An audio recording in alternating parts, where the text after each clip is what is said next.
I do love that open. Welcome to Ghost Tales, where we have a little fun talking about the spooky tales of the supernatural and what folks have seen, what they've heard, and in our case today, what they've written about. Joining me today is author Thomas Smith.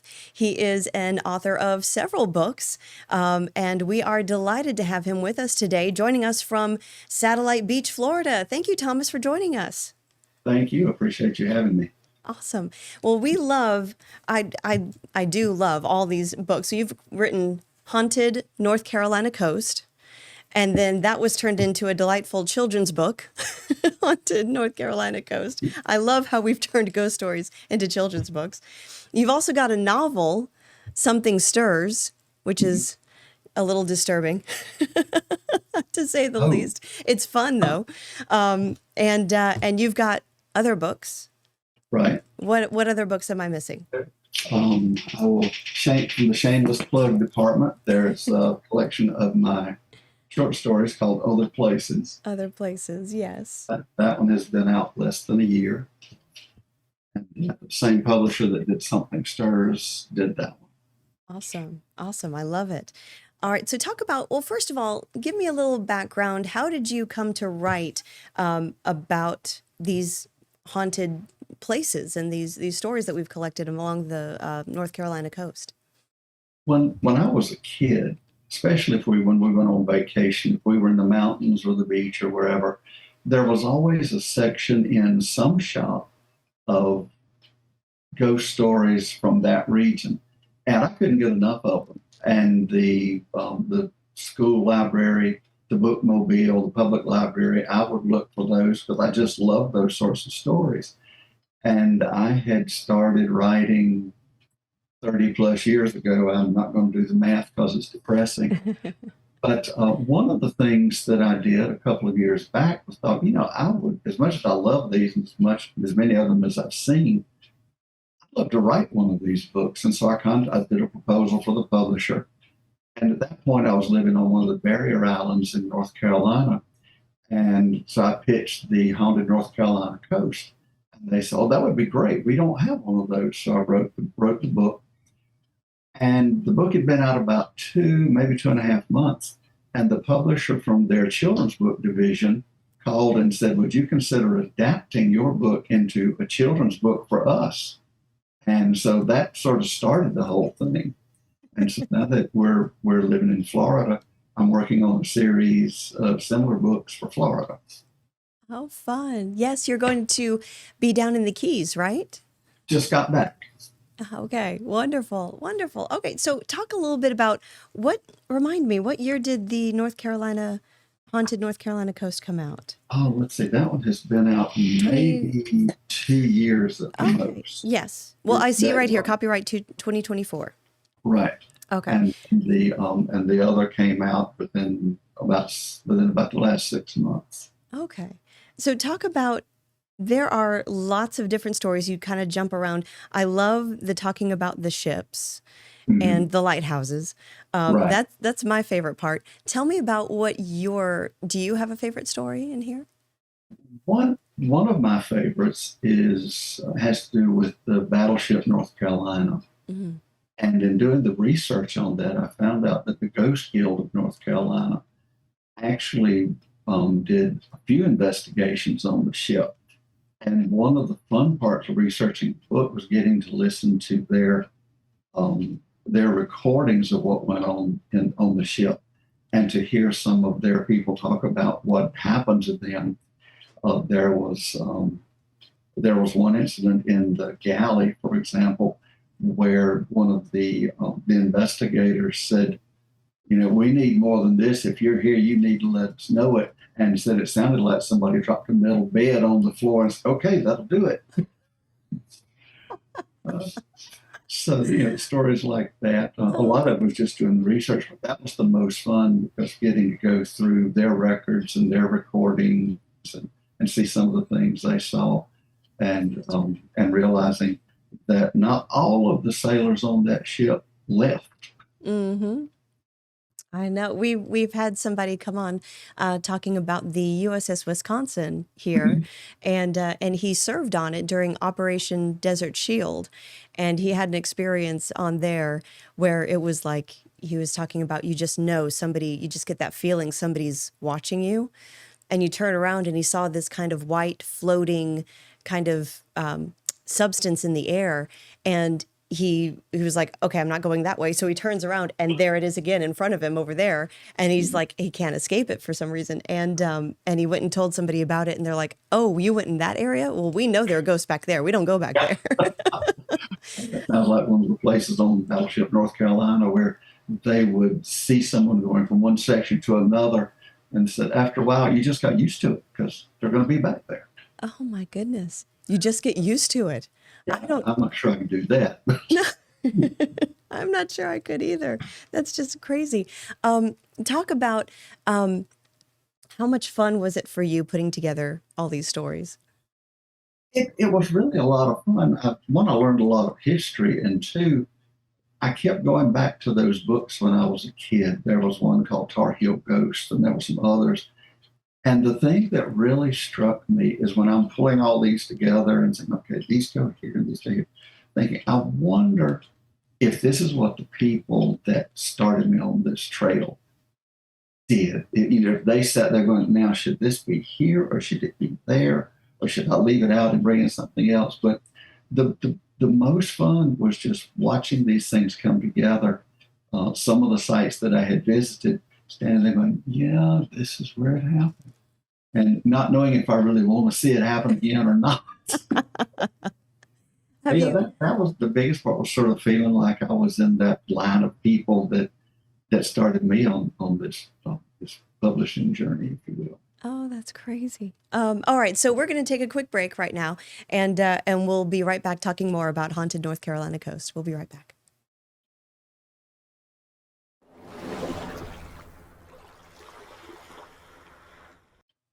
All right, we are back on Ghost Tales. Joining me today is author Thomas Smith.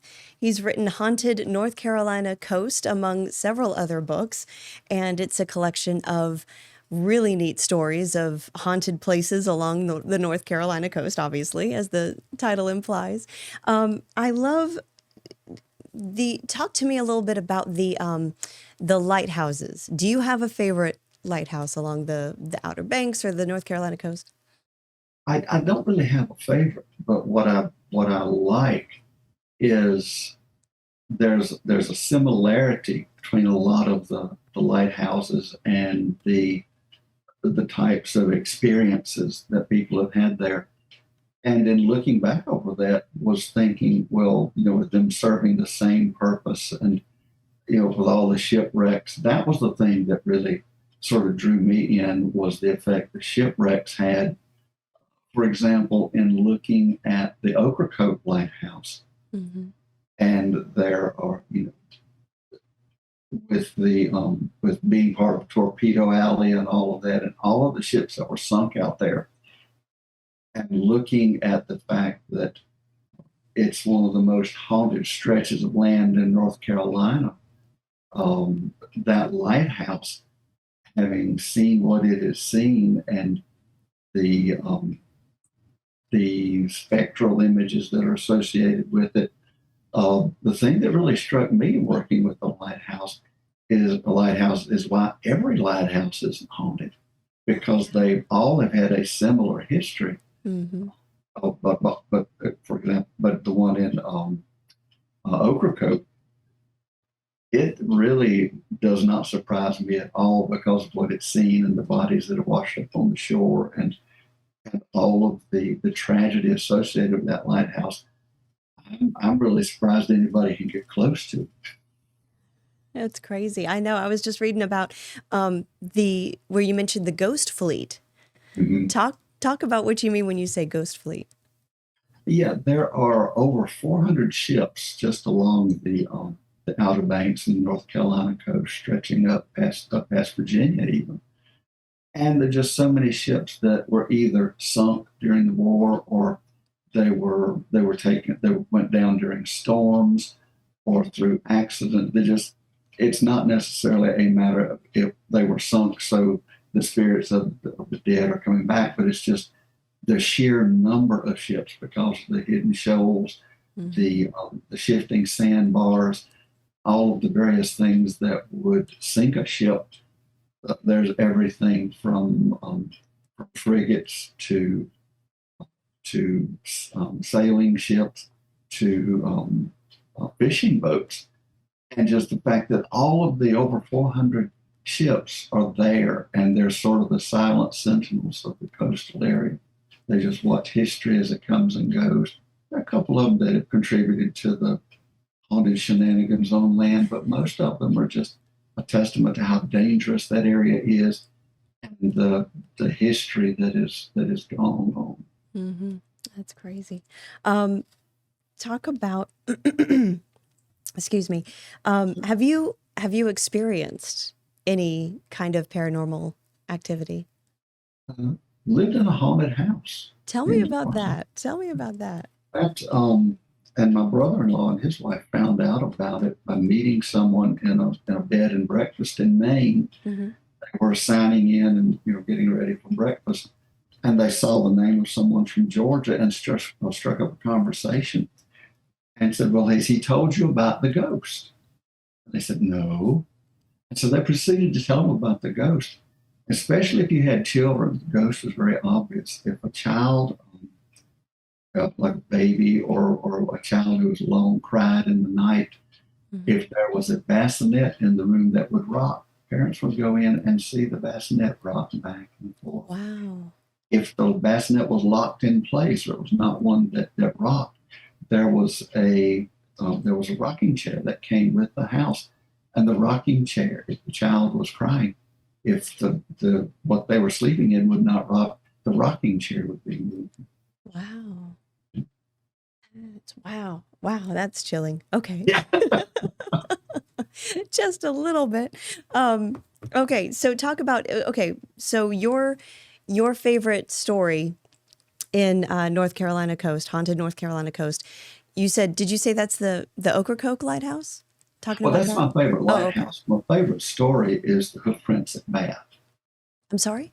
But my favorite lighthouse is the one at Ocracoke. My favorite story in the book is actually the first one in the book, the hoof prints at Bath. Oh, hoof prints. Okay. I just opened randomly to the middle and started reading and then couldn't stop. So tell me about tell me about that, the hoof prints. I appreciate the compliment.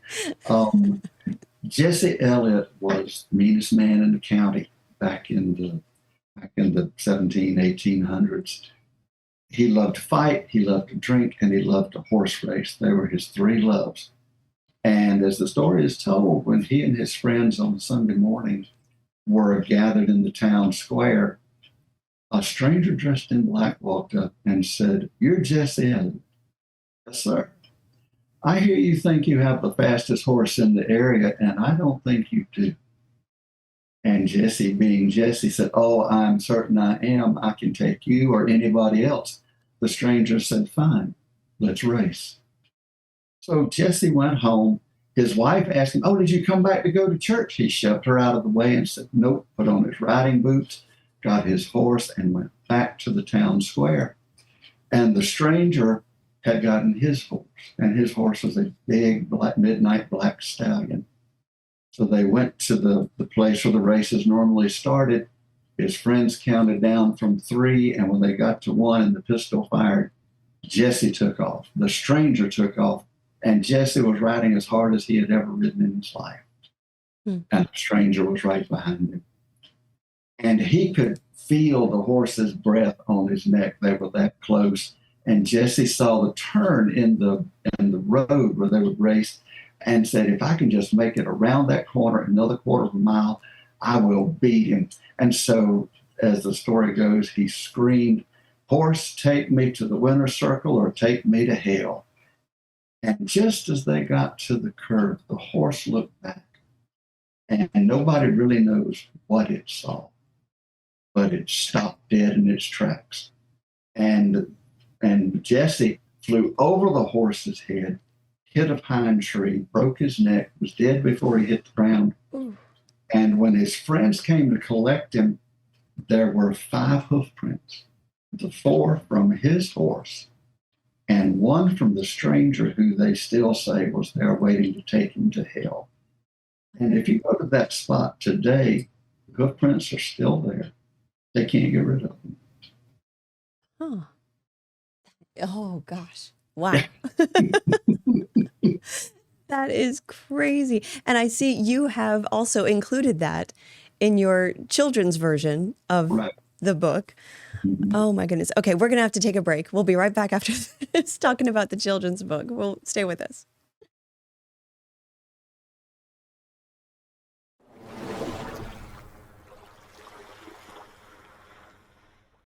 All right, we are back with Ghost Tales and talking to author Thomas Smith. And we are specifically talking about Haunted North Carolina Coast, his book that came out in 2024 that he has also made into a children's book, Haunted North Carolina Coast. Talk to me about how you adapt these spooky tales into a children's book. Is there an age preference for this book? Well, this would be up through about middle school.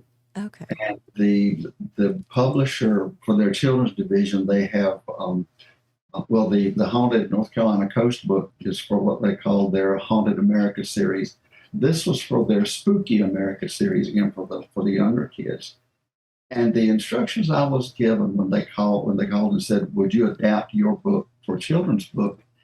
is make it more make it more conversational than the adult version would be, and remember what it was like to be that age. And I thought, oh, that's easy because I remember every one I ever read.